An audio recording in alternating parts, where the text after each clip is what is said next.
Varicose veins కి సరైన చికిత్స కోసం సంప్రదించండి ఎవిస్ హాస్పిటల్. సమాజంలో న్యాయ వ్యవస్థ గాడి తప్పుతోందా? బాధితులకు అండగా ఉండాల్సిన న్యాయ వ్యవస్థలో పనిచేసే అధికారుల వక్రబుద్ధి సమాజంలో న్యాయ వ్యవస్థపై నమ్మకం కోల్పోయేలా చేస్తుందా అంటే అవునని అనాల్సొస్తోంది. మన మేడ్చల్లో కేసు ఫిర్యాదు చేయడానికి వచ్చిన మహిళను సమస్య పరిష్కరిస్తారని నమ్మించి కానిస్టేబుల్ ఆమెపై పలుమార్లు అత్యాచారం చేసి గర్భవతిని చేసిన ఘటన మరొక ముందే తాజాగా ఇక్కడ కూడా అలాంటి ఘటన చోటు చేసుకుంది. విడాకుల కోసం వచ్చిన మహిళకు న్యాయం చేస్తానని నమ్మించి గర్భవతిని చేశాడు ఓ లాయర్. ఈ దారుణ ఘటన భద్రాద్రి కొత్తగూడెం జిల్లాలో చోటు చేసుకుంది. విడాకుల కోసం లాయర్ దగ్గరికి వెళ్తే న్యాయం చేయాల్సింది పోయి పెళ్లి చేసుకుంటారని నమ్మించి కడుపు చేశాడని బాధితురాలు పోలీసులను ఆశ్రయించింది. హైదరాబాద్కు చెందిన బాధితురాలికి భద్రాద్రి కొత్తగూడెం జిల్లాకు చెందిన ఓ వ్యక్తితో కొన్నేళ్ల క్రితం వివాహమైంది. మద్యానికి బానిసైన భర్త తరచూ తాగి వేధింపులకు గురిచేస్తూ ఉండడంతో భర్తతో వివాహ బంధాన్ని తెగదెంపులు చేసుకోరని నిర్ణయించుకుంది. భర్త నుంచి విడాకుల కోసం భద్రాచలంకు చెందిన యువ న్యాయవాది భరణి వెంకట కార్తిక్ ను సంప్రదించింది. ఆ యువతి కేసును స్వీకరించిన వెంకట కార్తిక్ కొద్ది కాలం భర్తకు దూరంగా ఉండాలని యువతికి సూచించాడు. ఇక న్యాయం చేసే లాయర్ సూచనతో తన కుమారుడితో కలిసి ఆ యువతి అద్దె ఇంట్లో ఒంటరి జీవనం సాగించింది.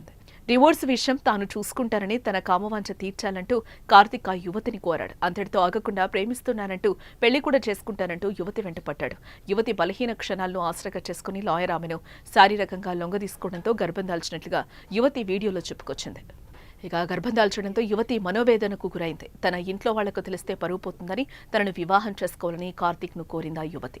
చేసుకుంటారని కొంతకాలం నమ్మించిన కార్తిక్ ఆ తర్వాత ముఖం చాటేశాడు. గట్టిగా నిలదీయడంతో యువతి గర్భంతో తనకేం సంబంధం లేదని లాయర్ కార్తిక్ ముఖం మీదే చెప్పాడు. లాయర్ కార్తిక్ వైఖరితో మరోమారు మనోవేదనకు గురైన బాధిత యువతి ఏం చేయాలో తెలియక పోలీసులను ఆశ్రయించింది. బాధితురాలి ఫిర్యాదుతో యువ లాయర్ భరణి వెంకట కార్తిక్ పై కేసు నమోదు చేసిన భద్రాచలం పోలీసులు దర్యాప్తు చేస్తున్నారు. పోలీసులు కేసు నమోదు చేయడంతో లాయర్ కార్తిక్ పరారీలో ఉన్నాడు. కాగా కేసును వెనక్కి తీసుకోవాలంటూ బాధితురాలపై నిందితుడు కార్తిక్ సహచరులు ఒత్తిడి తెస్తున్నారని ఆమె ఆరోపించింది. కాగా తనకు న్యాయం చేయాలంటూ యువతి వేడుకుంటోంది. భద్రాచలానికి చెందిన భరణి వెంకట కార్తిక్ అనే న్యాయవాది ఒక యువతిని గర్భవతిని చేసి మోసం చేశాడనే వార్త నడుస్తుంది. ఆ యువతిని నేనేనండి. గత 2 సంవత్సరాల క్రితం నాకు నా భర్తకి కుటుంబ భేదాల కారణంగా నేను తన నుండి దూరంగా ఉంటున్నాను.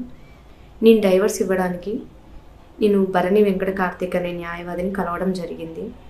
నాకు డైవర్స్ ఇప్పించి నన్ను పెళ్లి చేసుకుంటానని మాటిచ్చి నాతో 2 సంవత్సరాల నుండి రిలేషన్లో ఉన్నాడు.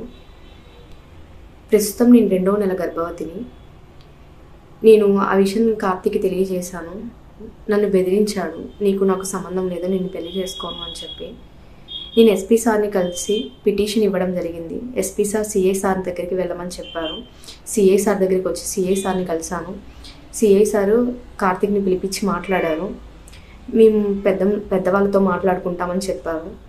చెప్పిన తర్వాత పెద్ద మనుషులు వచ్చి మాట్లాడుకున్నాము. మాట్లాడాక నేను పెళ్లి చేసుకోను, ఇప్పుడు నాకు ఎటువంటి సంబంధం లేదు, ఎఫ్ఐఆర్ ఫైల్ చేసుకుంటాను. సమాజంలో న్యాయ వ్యవస్థ గాడి తప్పుతోందా? బాధితులకు అండగా ఉండాల్సిన న్యాయ వ్యవస్థలో పనిచేసే అధికారుల వక్రబుద్ధి సమాజంలో న్యాయ వ్యవస్థపై నమ్మకం కోల్పోయేలా చేస్తుందా అంటే అవునని అనాల్సొస్తోంది. మన మేడ్చల్లో కేసు ఫిర్యాదు చేయడానికి వచ్చిన మహిళను సమస్య పరిష్కరిస్తారని నమ్మించి కానిస్టేబుల్ ఆమెపై పలుమార్లు అత్యాచారం చేసి గర్భవతిని చేసిన ఘటన మరొక ముందే తాజాగా ఇక్కడ కూడా అలాంటి ఘటన చోటు చేసుకుంది. విడాకుల కోసం వచ్చిన మహిళకు న్యాయం చేస్తానని నమ్మించి గర్భవతిని చేశాడు ఓ లాయర్. ఈ దారుణ ఘటన భద్రాద్రి కొత్తగూడెం జిల్లాలో చోటు చేసుకుంది. విడాకుల కోసం లాయర్ దగ్గరికి వెళ్తే న్యాయం చేయాల్సింది పోయి పెళ్లి చేసుకుంటారని నమ్మించి కడుపు చేశాడని బాధితురాలు పోలీసులను ఆశ్రయించింది. హైదరాబాద్కు చెందిన బాధితురాలికి భద్రాద్రి కొత్తగూడెం జిల్లాకు చెందిన ఓ వ్యక్తితో కొన్నేళ్ల క్రితం వివాహమైంది. మద్యానికి బానిసైన భర్త తరచూ తాగి వేధింపులకు గురిచేస్తూ ఉండడంతో భర్తతో వివాహ బంధాన్ని తెగదెంపులు చేసుకోరని నిర్ణయించుకుంది. భర్త నుంచి విడాకుల కోసం భద్రాచలంకు చెందిన యువ న్యాయవాది భరణి వెంకట కార్తిక్ ను సంప్రదించింది. ఆ యువతి కేసును స్వీకరించిన వెంకట కార్తిక్ కొద్ది కాలం భర్తకు దూరంగా ఉండాలని యువతికి సూచించాడు. ఇక న్యాయం చేసే లాయర్ సూచనతో తన కుమారుడితో కలిసి ఆ యువతి అద్దె ఇంట్లో ఒంటరి జీవనం సాగించింది. డివోర్స్ విషయం తాను చూసుకుంటానని తన కామవాంఛ తీర్చాలంటూ కార్తిక్ ఆ యువతిని కోరాడు. అంతటితో ఆగకుండా ప్రేమిస్తున్నానంటూ పెళ్లి కూడా చేసుకుంటానంటూ యువతి వెంటపడ్డాడు. యువతి బలహీన క్షణాలను ఆసరాగా చేసుకుని లాయర్ ఆమెను శారీరకంగా లొంగదీసుకోవడంతో గర్భం దాల్చినట్లుగా యువతి వీడియోలో చెప్పుకొచ్చింది. ఇక గర్భం దాల్చడంతో యువతి మనోవేదనకు గురైంది. తన ఇంట్లో వాళ్లకు తెలిస్తే పరువు పోతుందని తనను వివాహం చేసుకోవాలని కార్తీక్ ను కోరింది ఆ యువతి. చేసుకుంటారని కొంతకాలం నమ్మించిన కార్తీక్ ఆ తర్వాత ముఖం చాటేశాడు. గట్టిగా నిలదీయడంతో యువతి గర్భంతో తనకేం సంబంధం లేదని లాయర్ కార్తీక్ ముఖం మీదే చెప్పాడు. లాయర్ కార్తీక్ వైఖరితో మరోమారు మనోవేదనకు గురైన బాధిత యువతి ఏం చేయాలో తెలియక పోలీసులను ఆశ్రయించింది. బాధితురాలి ఫిర్యాదుతో యువ లాయర్ భరణి వెంకట కార్తీక్ పై కేసు నమోదు చేసిన భద్రాచలం పోలీసులు దర్యాప్తు చేస్తున్నారు. పోలీసులు కేసు నమోదు చేయడంతో లాయర్ కార్తీక్ పరారీలో ఉన్నాడు. కాగా కేసును వెనక్కి తీసుకోవాలంటూ బాధితురాలపై నిందితుడు కార్తీక్ సహచరులు ఒత్తిడి తెస్తున్నారని ఆమె ఆరోపించింది. కాగా తనకు న్యాయం చేయాలంటూ యువతి వేడుకుంటోంది.